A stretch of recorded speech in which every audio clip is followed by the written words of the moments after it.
sebagian orang, mohon maaf, ada yang meyakini rizki itu harus mutlak dicari.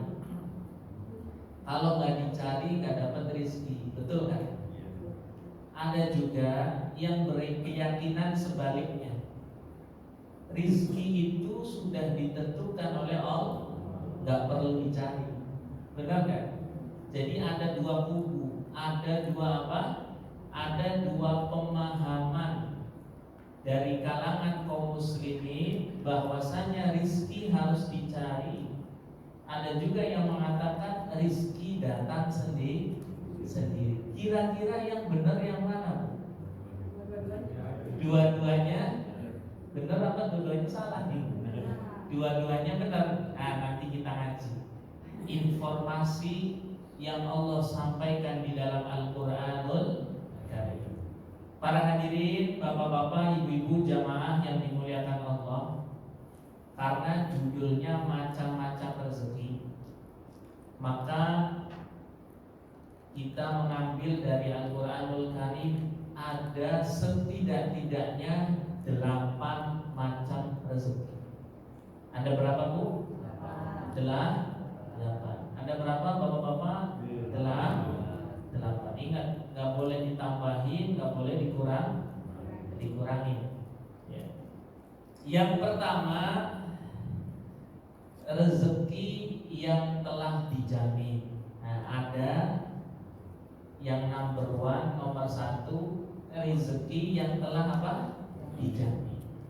Jadi semua makhluk, semua hamba Allah pasti memiliki rezeki yang telah dijamin oleh Allah Subhanahu wa taala. Dan ini tertuang di dalam surah Hud ayat 6. Wa ma min dabbatin fil ardi illa 'ala Allahi rizquha wa ya'lamu mustaqarraha wa mustawda'aha kullun fi kitabim mubin. Kata Allah Subhanahu wa taala, jangankan manusia, wa ma min dabbah, tidaklah ada binatang melata. Dabbah itu binatang apa? Melata. Melainkan Allah menanggung rezekinya. Bahkan mohon maaf, ada binatang yang kata Allah bahkan tidak mampu membawa rezekinya sendiri. Allah yarzuquha, tapi tetap Allah Subhanahu wa taala memberikan rezeki kepada mereka. Mohon maaf, makhluk Allah yang paling mulia siapa? Manusia, karena memiliki akal. Kalau manusia tak punya akal, downgrade, turun kualitasnya.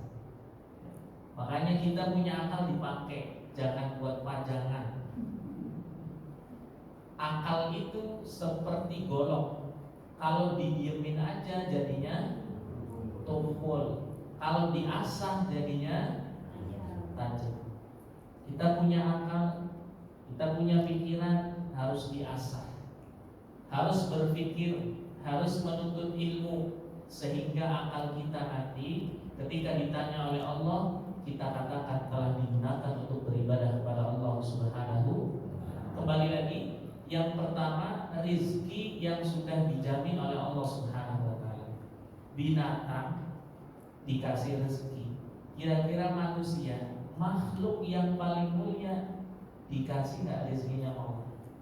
Dijamin nggak rezekinya Allah? Dijamin. Dan itu harus menjadi keyakinan kita. Sebab ini langsung disampaikan oleh Allah di dalam Al-Qur'anul Karim. Jadi bapak-bapak, ibu-ibu jangan khawatir, rezeki kita sudah dijamin oleh Allah Subhanahu wa taala. Ustaz, kalau begitu saya nggak perlu kerja dah, di rumah aja, sholat 5 waktu, datang gitu kan. Nanti dulu, ibu kira-kira bapak sudah sampai di makom situ loh. Ketika berdebat Tuan Syekh Al-Imam Malik rahimahullah dan juga Imam Syafi'i. Kata Imam Syafi'i mengatakan, wahai guruku, rezeki itu harus dicari. Kata Imam Malik, belum tentu. Kemudian Imam Syafi'i, beliau bekerja, hasil kerjanya diberikanlah apa? Buah. Dia mengatakan buah anggur. Ya, dengan usaha Imam Syafi'i menghasilkan apa? Kemudian datang sowan kepada Imam Malik, memberi hadiah anggur. Imam Syafi'i mengatakan, tuh lihat wahai guruku, rezeki itu harus dicari. Ini buktinya saya nyari dapat anggur. Kata Imam Malik, tuh wahai muridku, saya nggak perlu susah payah nyari ini anggur, datang sendiri. Benar gak? Benar gak? Ya. Makanya nanti dulu kalau kita memahami satu ayat harus memahami ayat-ayat yang lain. Memang ada orang yang sudah makomnya rezekinya datang sendiri. Ada orang, ya, mohon maaf, umumnya ketika masuk waktu pagi siap-siap berangkat apa?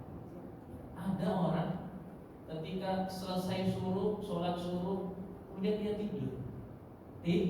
Ada nggak orang kayak gitu? Pak RT mantan ya, tidur nggak kalau pagi? Tahu-tahu jam 8 ada yang ketok pintu, ada yang datang salah. Ngapain? Bawa amplop. Pengen ngasih. Itu udah beda maksudnya. Kita jangan mengharapkan hal-hal yang seperti itu. Memang ada orang-orang yang memang Allah beri karunia tidak perlu keluar dari rumahnya, tapi rezeki yang Allah hantarkan sendiri ke dalam depan pintu, sampai ke depan pintu rumah. Para hadirin jamaah yang dimuliakan Allah Subhanahu wa taala.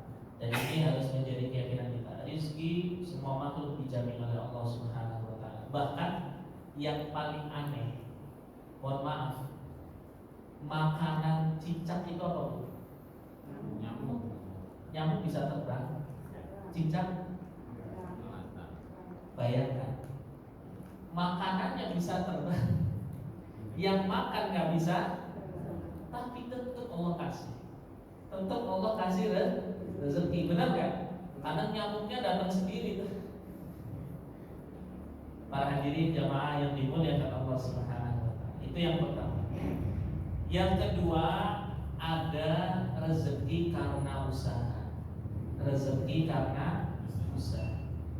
Itu di dalam surat An-Najm ayat 39. Wa allaysa lil insani illa ma sa'a. Kata Allah, tidaklah seorang manusia mendapatkan sesuatu kecuali yang dia usahakan. Pengen sukses, males-malesan, kira-kira ada potensi gak? Berat kayak. Pengen dapat rezeki, pengen dapat uang, gak disambut. Pak RT, ini ada kerjaan, saya mah gak mau, nanti dapat sendiri. Awas, ada rezeki juga yang harus apa? Harus diusahakan, harus dicari. Dan ini Allah sampaikan, wa allaysa lil insani illa ma sa'a. Tidak akan seorang manusia mendapatkan rezeki kecuali dia usaha. Banyak di antara kita pagi jualan di pasar, ada yang pagi berangkat ke kantor. Itu bukan berarti cinta dunia, bukan. Kata Allah, wa allaysa lil insani illa ma sa'a. Kalau pengen dapat rezeki ya usaha. Ada yang kerja, ada yang berdagang, ada yang jualan, ada yang jual jasa, ada yang jadi dokter, ada yang jadi pengusaha, dan yang lainnya. Ini dalam rangka menjemput rezeki yang memang harus diusahakan. Ini nggak perlu dibicarain panjang lebar ya ibu, karena secara akal kita udah mafhum, ya udah maklum. Kalau pengen dapat duit harus kerja. Yang ketiga, rezeki karena bersyukur. Rezeki karena bersyukur. Kalau bapak ibu dikasih rezeki, kemudian disyukuri, pasti nanti akan memancing rezeki yang lain. Kita semua hafal ayatnya. La in syakartum la azidannakum wa la in kafartum inna adzabi lasyadid. Ini saya Pak Bu, kalau baca ayat ini itu hati terenyuh. Coba perhatikan. Terkadang orang biasa aja baca ayat ini.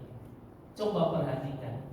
Ketika Allah mengatakan la in syakartum, jika kalian bersyukur, la azidannakum, lamnya lam taukid, nunnya nun tau, pasti aku akan sungguh menambah.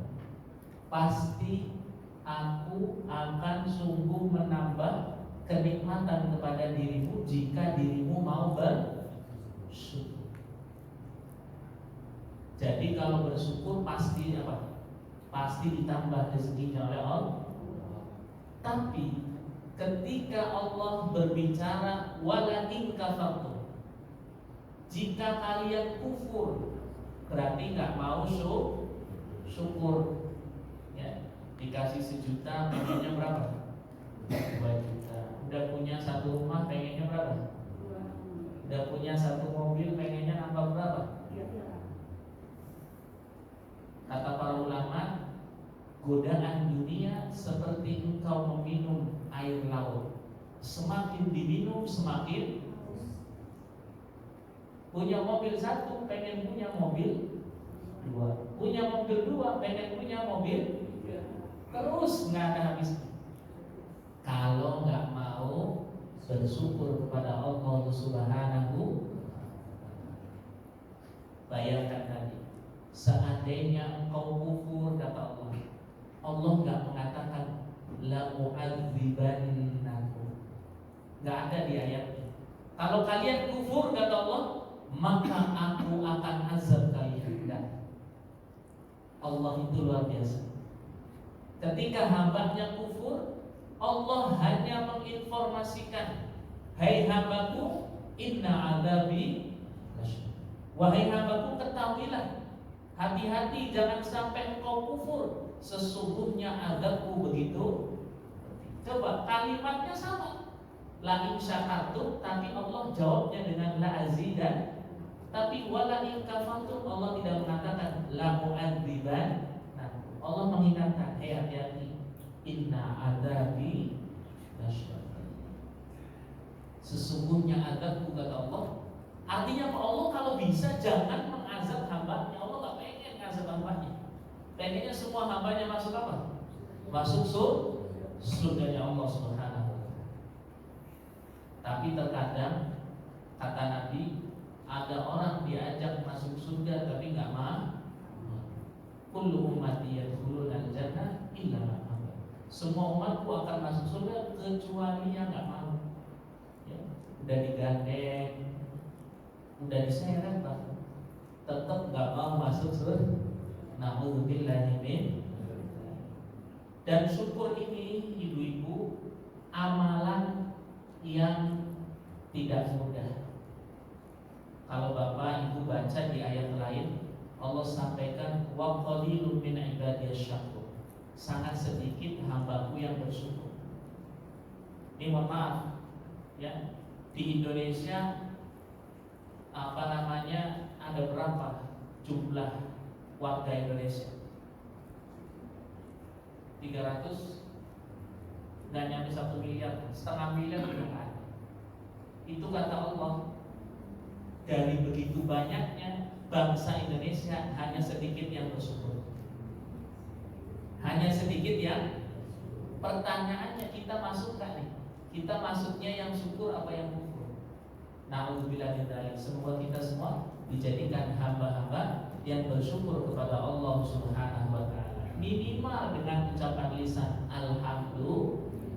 Kalau diberi rezeki, dikasih hadiah sama saudara, jawabnya gimana?